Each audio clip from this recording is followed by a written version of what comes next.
কি অবস্থা? আমিও ভালো আছি, আশা করতেছি আপনারাও ভালো আছেন। তো হঠাৎ অফিসে থাকার মধ্যে আমাদের একটা প্ল্যান হয়ে গেল আর কি, যে আমরা সবাই মিলে বান্দরবন যাব। মানে একদম কোনো প্ল্যানিং নাই, হুটহাট সব প্ল্যানিং। যে এখন রেডিমেডে বের হয়ে গেছি, জাস্ট বাজারে কাপড়টা নিছি আর কি, বের হয়ে গেছি। মেন কথা হচ্ছে কালকে রাত্রেই কথা হয়েছিল যে আমরা বান্দরবন যাব, এই জন্য আমি প্ল্যানিং করে আর কি বের হয়েছি। কাপড় টাপড় মোটামুটি নিয়ে নিছি। তো এখন অফিস থেকে বের হয়ে গেছি। অফিস থেকে বের হয়ে এখন যাচ্ছি হচ্ছে আপনার পেট্রোল পাম্পে তেল নিব। তেল নিয়ে সেখান থেকে রওনা দিব ইনশাল্লাহ। তো সবাই সাথে থাকবেন ইনশাল্লাহ। ফুল ব্লগটা আমি করতে পারবো, বা এটা পার্ট পার্টও আসতে পারে, বা একসাথে ফুল আসতে পারে। এখন ডিপেন্ড ডিপেন্ড অন পরিস্থিতি। আচ্ছা, হ্যাঁ, এখন দেখি। আমি আমি যেখান থেকে তেল ভরি সেখানে আগে যাই, দেন আপনাদের সাথে কথা হচ্ছে।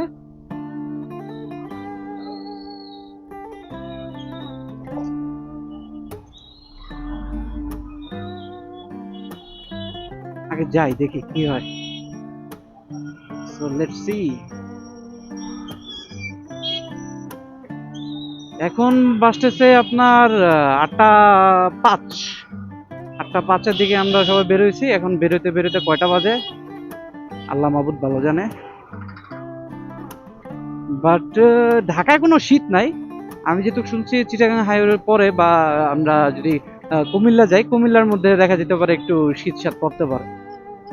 বাট আপাতত ঢাকার মধ্যে কোনো শীত নেই। আমি একটু উইন্টার জ্যাকেট পরে আসছি, আমার খুব গরম লাগতেছে।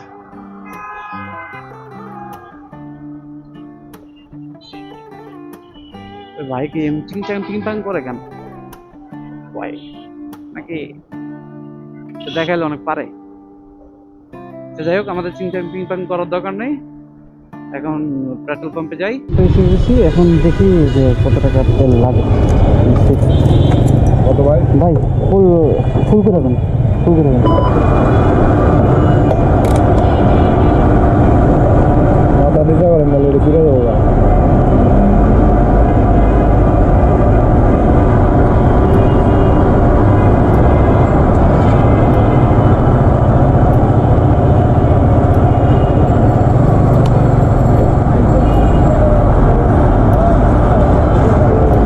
একদম গলা বরাবর দিবেন, বুঝছেন?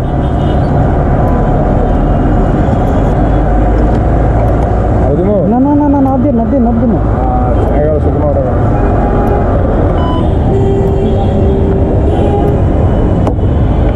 এগুলো খুব 15 টাকা না? 1115 টাকা। 5 টাকা তো মনে হয় ভাঙতে আসছিল।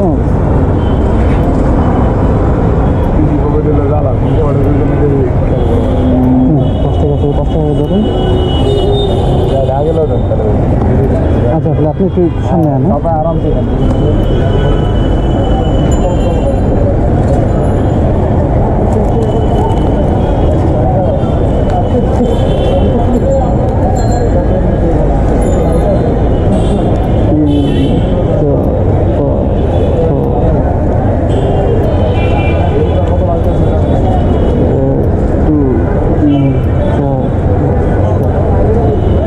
ভাই 10 টাকা দিন।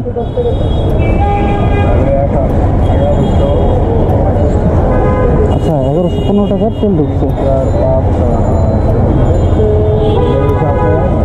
ভাই 10 টাকা দিন।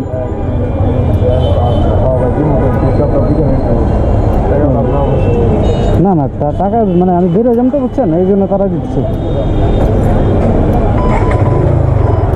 আচ্ছা, ট্যাঙ্কি লোড 1115 টাকার নেওয়া শেষ।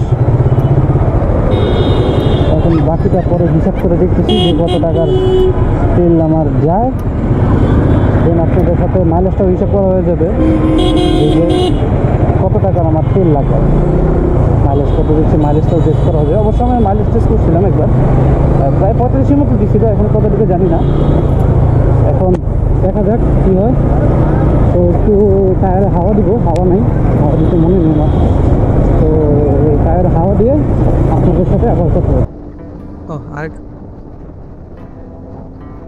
আরেকটা জিনিস বলতে ভুলে গেছি আমি কি, আমি ফুয়েল ট্যাঙ্ক লোড করার পরে অকটেন বুস্টারটা ইউজ করছি, কিন্তু অকটেন বুস্টারটা ইউজ করছি নর্মাল একটা অকটেন বুস্টার 50 টাকা করে, সেটা ইউজ করছি। ওটাই বলা হয়নি, মানে ওটা ফুটেজ তুলতে ভুলে গেছিলাম। আচ্ছা যাই হোক, এখন রাত বাজে 11টার দিকে আমরা ঢাকা চিটাগাং হাইওয়েতে আছি কুমিল্লার উদ্দেশ্যে। এখন আমাদের ডিসিশন নিয়েছি আমরা সবাই কুমিল্লা মিয়ামিতে থাকবো, মানে মিয়ামিতে খাবার দাবার খেয়ে ডিনার করে দেন ওখান থেকে রওনা হবো। আর ভাই আমার মতো এরকম গাদাবি করেন না, যদি বাইক রাইডিং করেন হাইওয়ের মধ্যে রাত্রে অবশ্যই ভালো কাপড় চোপড় পরে যাবেন, না হয় ভাই শীতের শোধনে বাঁচবেন না, এক কথা শেষ। সরি ফর ব্যাড ল্যাঙ্গুয়েজ, মানে এমন পরিমাণ ঠান্ডা যে আমার গলা পিঠ যা আছে, মানে একটা প্রত্যেকটা শিরা অংশ মনে আমার মানে কাপড়ে ছুটে গেছে। সরি, আর আমার ক্যামেরাতেও হালকা পাতলা একটু ডাস্ট পড়ছে, ওটা আমি খেয়াল করিনি ফার্স্ট অফ অল, যার কারণে অনেক সমস্যা দেখা গেছে। এই যে দেখেন লাল হয়ে গেছে, লাল নীল সবুজ কত কিছু যে দেখা যেতেছে, পরে আমি খেয়াল করছি যে আসলে বিষয়টা এমন। আচ্ছা যাই হোক, তাহলে এনজয় করেন, কিন্তু রাইড এনজয় করার মতো তেমন কিছু নেই, রাত্রেবেলা দেখানোর মতো কিছু নাই, কি আর করার, চলেন আগাই। আমরা প্রায় কুমিল্লা মিয়ামির সামনে এসে পড়ছি আর কি, বেশি দূর না, সর্বোচ্চ 10-12 কিলোর মতো আছে কুমিল্লা মিয়ামি। আচ্ছা তাহলে আমরা মিয়ামি থেকে আমরা ডিনার করব, ডিনার করে দেন আমরা রওনা দিব হচ্ছে চিটাগাং হাইওয়ের উদ্দেশ্যে। চিটাগাং থেকে রওনা দিব আমরা ডিরেক্ট বান্দরবন। আমরা ওখানে আর কোনো ব্রেক নিব না, সো আমাদের সময় শর্ট, আমাদের টাইমও শর্ট, সব কিছু শর্ট, সো আমরা ওখান থেকে দিয়েই রওনা দিয়ে দিব। দেন কথা হচ্ছে, সো আমরা চিটাগাং ঢুকে গেতেছি। চিটাগাং ঢোকার পরে ভাই এমন কুয়াশা, মানে আমার বাইজরটা পুরো একদম ভিজে গেছে, যার কারণে সামনে আশেপাশে কিছু দেখতেও পারতেছিলাম না, এবং কি ক্যামেরাও ভিজে গেছে, মানে মারাত্মক কুয়াশা। যেমন কুয়াশা ছিল তেমন ঠান্ডা, মানে একদম প্যান শুদ্ধ ভিজে গেছে। যে কি পরিমাণ কুয়াশা আপনি বুঝাতে পারবো না আমি, যে কি পরিমাণ কুয়াশা। আর শীতের রাত্রে তো এমনিতেই কিছু চোখে দেখা যেতেছিল না, আরো প্লাস ঠান্ডার কারণে চোখও খুলে রাখতে পারছিলাম, বারবার ঘুম আসতেছিল। আর এদিকে আমার মোবাইলটা আমি চালু করে রাখছিলাম, মোবাইলটাও ভিজে গেছে, আরো তো আলোর কারণে কিছু দেখা যাচ্ছে না, আমি ক্যামেরা বুঝতে পারি না যেরকম ভালো করবে।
সবাইকে ওই একটা লোকাল বাস দিয়ে মেডিকেলে নিয়ে গেছে।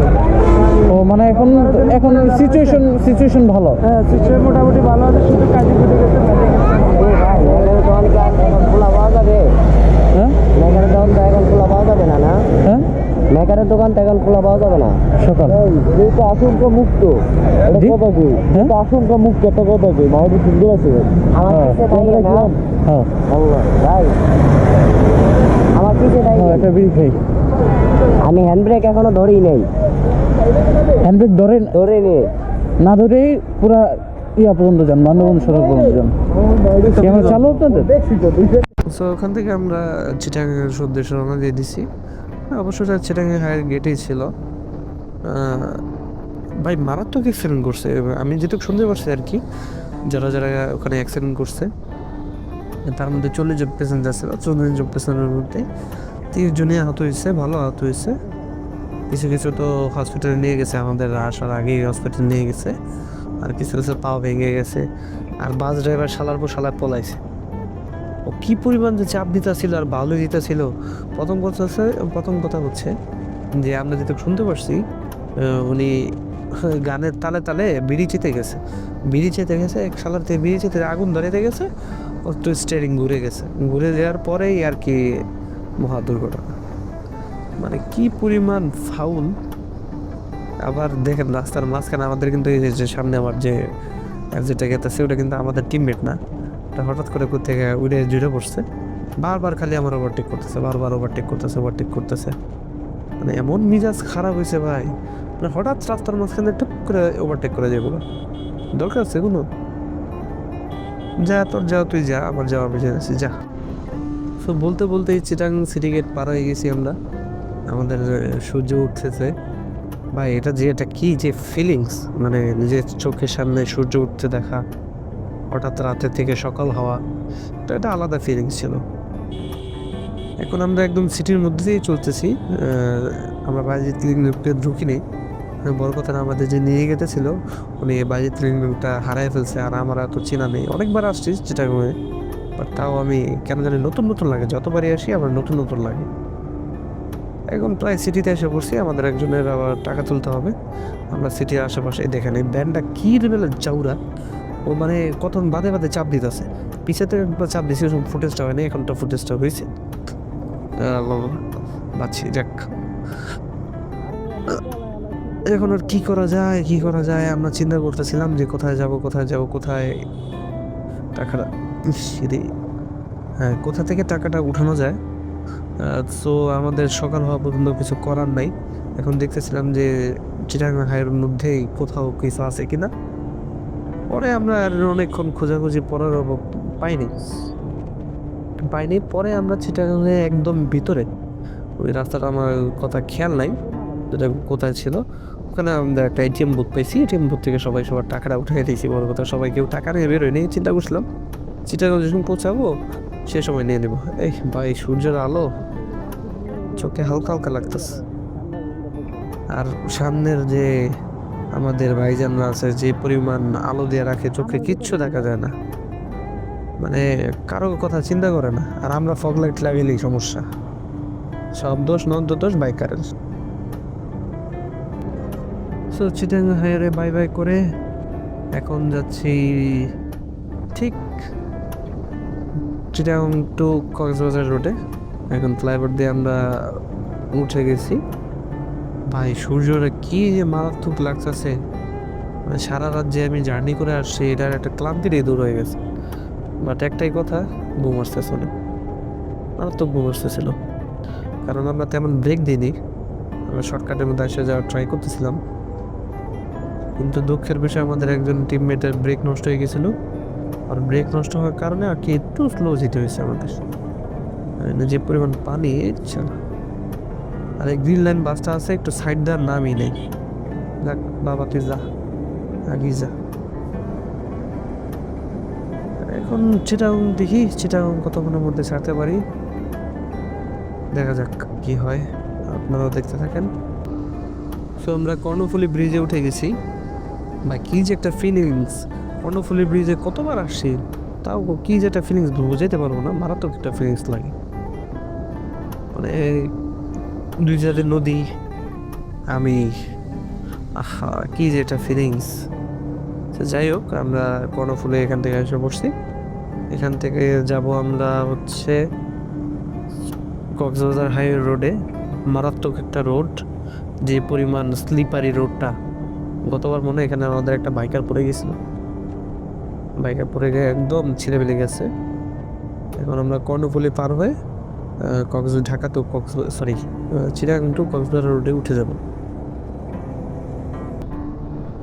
আহা, কি পরিমাণ সৌন্দর্য, মারাত্মক দৃশ্য। সূর্যটা উঠতেছে, একদম মুখের ভিতরে লাগতেছে। এরকম রোড আমাকে ঢাকায় নেই কেন, আমি এই বুঝি না। ঢাকা তো থাকার দরকার, এরকম হাইওয়ে থাকার দরকার। যে পরিমাণ জ্যাম এখানে, তো মিনিমাম আমার বাইকের 40-এর উপরে মাইলেজ দিতেছে, কিন্তু ঢাকায় গেলে 40 জীবনও নেয় না ভাই। যে পরিমাণ জ্যাম থাকে, কতক্ষণ বাদে বাদে গিয়ার শিফটিং করো, উঠো নামো উঠো নামো, এটাই হইতে থাকে আসলে। আর আচ্ছা, আমার কণ্ঠটাও একটু ভেঙে ভেঙে গেছে, কারণ কি আমার খুব ঠান্ডা লাগছে। আগের অবস্থা খারাপ, গলার অবস্থা খারাপ, কিচ্ছু করার নাই। একটু মেনে নেন, নাহলে তো ভিডিওটা আরও অনেক লেটে এসে পড়তো। আমি তো ওই ভিডিও তো ভয়েস ওভার দিতে পারিনি, মানে 1 সপ্তাহ হয়ে গেছে আমি আসছি, কিন্তু দিতে পারিনি ভয়েস ওভারটা। ভয়েস ওভার এডিটও করতে পারিনি, কিচ্ছু করতে পারিনি এখনো, জাস্ট ভয়েস ওভারটা রান করতেছি। আমরা ঢাকা শহরে এরকম মাঠঘাট দেখতে পারি না কেন? কেন নাই ভাই, আমার ভাল লাগে না। মানে ঢাকা শহরে কিচ্ছু নাই, সারাদিন খালি বিল্ডিং আর বিল্ডিং, বিল্ডিং আর বিল্ডিং, তাও বড় সড়ো বিল্ডিং। কি করার, যা আছে তেমনই হবে। সো আমরা সূর্য মামার সাথে এখনই দেখা করব। এই যে আমাদের সেই সূর্য মামা, কি পরিমাণ চুম্মা যে দিতেছে ভাই, ভিডিওতে তো বোঝা যাচ্ছে না। এই যে দেখেন, মারাত্মক চুম্মা দিতেছে। মানে সামনে কি আছে না আছে আমি দেখতেছি না, আমি আন্দাজে গাড়ি চালিতেছি, মানে একদম চোখের মধ্যে লাগতেছে। ভিডিওতে বোঝা যাচ্ছে কিনা জানি না, কিন্তু একদম চুম্মা দিতেছে যে আমি কিচ্ছু দেখতে পাচ্ছি না সামনে। হঠাৎ একটু ব্যালেন্স আছে, হঠাৎ একটু ব্যালেন্স নাই, বিষয়টা এমন হয়ে গেছে। এই যে এখন দেখতে মোটামুটি ক্লিয়ার বোঝা যেতেছে, যে এর আগে তো আমি কিচ্ছু বুঝিনি। এই যে পা দিয়ে দেখা ইশারা, কি বুঝি, কিচ্ছু বোঝার নেই। এই যে আবার চুম্মা দিতে চায়, এটাই মারাত্মক চুম্মা দেয়। আচ্ছা, এখন আমরা সেই মহাসড়কে এসে পড়ছি। বামে কক্সবাজার, ডানে বান্দরবন। সোজা যেয়ে বামে যাব নাকি কোথায় যাবো ভুলে গেছি, জানাম না। আমি আমার টিমমেটও খুঁজে পেতেছি না, কই গেল। আমার কমিউনিকেটারও চার্জ শেষ হয়ে গেছে। আমি অফিস থেকে আসার আগে চার্জ দিতে বলে গেছিলাম, 80% চার্জ ছিল, তাও মোটামুটি ভালোই চার্জ দিছে। আমি খুঁজে পাচ্ছি না ওরা কোথায় গেছে। সামনে একটা বাইকার আছে, বাট ওটা কি চিনতে পারতেছিলাম না। আচ্ছা দেখা যাক, খুঁজি। না হ্যাঁ, এটা কিছু করার নাই, ছোট ভাই আছে। এখন বামে যে ডানে যাব, ডানে থেকে সোজা যে কক্সবাজার রোড শেষ হয়ে যাবে, বান্দরবন রোড শুরু হয়ে যাবে। সো ওয়েলকাম টু বান্দরবন শহর। আমরা বান্দরবন শহরের একদম কাছে আছি। সো কি ভিউটা দেখতেছেন, মারাত্মক ভিউ। এখন থেকে যদি ভিউ দেখা যায়, সামনে তো আরো কিছু বাকি আছে। তো আমার মনে হয় আমি ভিডিওটা আর কি ঢাকা টু বান্দরবনের ভিতরেই রাখবো। দেন যে আমি ফুল ব্লগ করব একটা, যেমন ওখান থেকে কোথায় যাচ্ছি না যাচ্ছি আসার বিষয় এরকমভাবে দেখাবো আর কি। আমার যা মনে হয় এটাই হবে। দেখা যাক কি হয়, ডিপেন্ড করে মুডের উপরে, মুডের শারীরিক শরীরের উপরে, সব কিছু মিলাই জিলে আর কি ভিডিওটা করব। আচ্ছা, তাহলে আমরা বান্দরবনের ভিতরে ঢুকে গেছি। এখন আমরা বান্দরবন শহরকে আছি, এই যে আর্মিদের চেকপোস্ট। বাট দুঃখের বিষয়, আমরা এখানে খারাপ না, আপনাদের দেখাইতে পারলাম না আর্মিরা কি করে। আর দিয়ে কারণে কোনো প্রশ্নও নাই। সো আমরা ধরতে গেলে বান্দরবান ঢুকে গেছি, এখনো শহরের আশেপাশে আসি নাকি, আর মোটামুটি 20-30 কিলো দূর আছে। এখন থেকে ভিউ স্টার্ট। ও ভাই, আল্লাহ আল্লাহর কি অপরূপ সৃষ্টি। আরে আমাদের আর্মি ভাইরাও ভালো কাজ করছে, দেখছেন নি কি পরিমাণ ডেকোরেটেড করছে, মারাত্মক। This is Bandarban. আচ্ছা, এখান থেকে বান্দরবন শুরু আর কি, বেসিক্যালি এখান থেকে আমাদের হিল হওয়া শুরু হবে, যে হালকা পাতলা হিল আর কি, তেমন না। এই যে দেখে আপনাদের, বাট টার্নগুলো মারাত্মক লাগে। বাট আমি যেটুকু জানি আর কি, এটার পরের থেকে কিন্তু এত বড় বড় রোড নাই, এটাই শেষ, মানে এটাই শুরু, এটাই শেষ। এরপরে এত বড় বড় রোড, আরে বোকা ভাবে। আচ্ছা যাই হোক, বিষয়টা এটা না ভাই। রোডগুলো দেখছেন কি সুন্দর, মানে এমন রোড কেন যে ভাই আমাদের ঢাকা শহরে নাই বা আশেপাশে নাই। চারপাশে গাছপালা, প্রাকৃতিক দৃশ্য একদম মধুর করে তোলে। এই রোডটা আমি যতবার আসছি আমার ততবারই ভালো লাগছে। আরেকবার তো ভুল করে আমি যে এখান থেকে ডানে ঢুকে গেছি, মানে রাত্রেবেলা আসলাম তো, মানে ডানে ঢুকে গেছি, সামনে দিয়ে আরেকটা দিয়ে মোটরসাইকেল আসতেছে। মোটরসাইকেল আলা পারে না আমার মারতে ভাই। আমি ওই সময় একদম ফার্স্ট টাইম আসছিলাম আর কি, মানে আমি ওটা পাহাড়ি রাইডারই ছিল, মানে আমি ওই সময় বুঝতে পারিনি আর কি, ভুল রাস্তা ঢুকে গেছিলাম। বাট এখন ঢুকি দেখি এখানে দিনের বেলা ভাই কি ভিউ, মানে গ্রামটাই সুন্দর। গ্রাম নাকি পাড়া I don't know, I think so এটা গ্রামই। পাড়া আরও সামনে থেকে শুরু হবে। সো আমাদের পাহাড়ে ওঠা শুরু হয়ে গেছে। দ্যাটস মিন সামনেই বান্দরবন শহর। আমার জানা মতে আর বেশি দূর নাই, সর্বোচ্চ গেলে আর 2 কিলো রাস্তা আছে, 2 থেকে 3 কিলো আমার মতে আর কি। আল্লাহ জানে আমাদের জন্য কি লেখা রাখছে। আচ্ছা আরেকটা কথা বলার ছিল, আমরা হিল ভিউ রিসোর্টে রুম বুক করছি, কিন্তু আমার জানা ছিল না, মাত্র আমার ফোন দিয়ে বললো যে হিল ভিউ রিসোর্টে আমাদেরটা কনফার্ম হয়েছে। আমরা ফার্স্টের দিন বান্দরবন থাকবো শহরেই। হ্যালো বাচ্চারা, না হ্যাঁ বাচ্চারা তো ডাবলা এলে কি করে। আচ্ছা যাই হোক, আচ্ছা এটা বিষয় না, দামলাই ও ভাই দামলা দামলা সরি। আচ্ছা আমরা হিল ভিউ রিসোর্টে নিয়েছি, এখন আমরা হিল ভিউর উদ্দেশ্যে যাচ্ছি। আই থিঙ্ক সো সামনেই বান্দরবন শহর হবে আমার জানা মতে, কারণ ওনারা চলে গেছে তাড়াতাড়ি, দ্যাটস মিন আর সামনে বেশি দূর না। আমরা ওখান থেকে হিল ভিউ রিসোর্টে যাব, হিল ভিউ রিসোর্টে একদিন রেস্ট নেব, সেখান থেকে আইডিয়া স্বরূপ আমরা ক্রিয়াকাণ্ডম বান্দরবনে আশেপাশে ঘুরবো। মানে মেনলি উদ্দেশ্য হচ্ছে ক্রিয়াকাণ্ডমের উদ্দেশ্যে। আমরা সবাই আর কি ক্রিয়াকাণ্ডম খোলার পরে আর যাওয়া হয়নি, এবার ফার্স্ট টাইম আমি ক্রিয়াকাণ্ডম যাচ্ছি। এখন কি হয় এটা আল্লাহ মাহবুদ ভালো জানেন। আর যদি দেখতে হয় অবশ্যই চোখ রাখবেন, চোখ না রাখলে কিন্তু ভাই দেখতে পারবেন না আসলে কি হয়। যাক, অনেক ক্লান্তির পরে সামনে তো দেখা যাচ্ছে মনে হয় বান্দরবন শহর ঢুকে গেছি। আসে না কেন ভালো লাগতেছে না, মানে কখন যে একটু রেস্ট নিব, একটু পিঠ ফুট সব ধরে গেছে। এই যে বিল্ডিং দেখা যেতেছে, সুইন বান্দরবন শহরে এসে পড়ছি ভাই। বান্দরবন শহরটাও কি সুন্দর, মানে চারোদিকে তাও পাহাড় দেখা যেতেছে, পাহাড়ের উপরে বিল্ডিং। চান্স আসছে, এনাও গাড়ি আছে মোটামুটি ভালোই। জ্যাম ট্যাম মনে হয় সামনে থেকে শুরু হবে নাকি, দেখা যাক। বান্দরবন শহরে ঢুকে গেছি, প্যারানাই চিল বান্দরবন শহর, ওয়েলকাম টু বান্দরবন। ডানে একটা টানেল ছিল না ভাই, কোন দিক দিয়ে জানি, তো অনেক আগে আসছি আমার খেয়াল নাই। ডানে তো মেবি টানেলটা ছিল, ডানে রে ভাবে কই গেল, এই যে ডানে ডানে টানেলটা আছে। আচ্ছা আমাদের হিল ভিউ রিসোর্টটা হচ্ছে বামে। সো ওনারা আসা পর্যন্ত আমি একটু ওয়েট করতেছি। ওই আমার একটা ছোটো ভাই পিছে পড়ে গেছে, ওনার সবাই ওয়েট করার পরে দেন আমরা উঠে যাব। ওকে ভাই, যদি ভালো লেগে থাকে লাইক কমেন্ট অ্যান্ড সাবস্ক্রাইব করে দিবেন। আল্লাহ হাফেজ।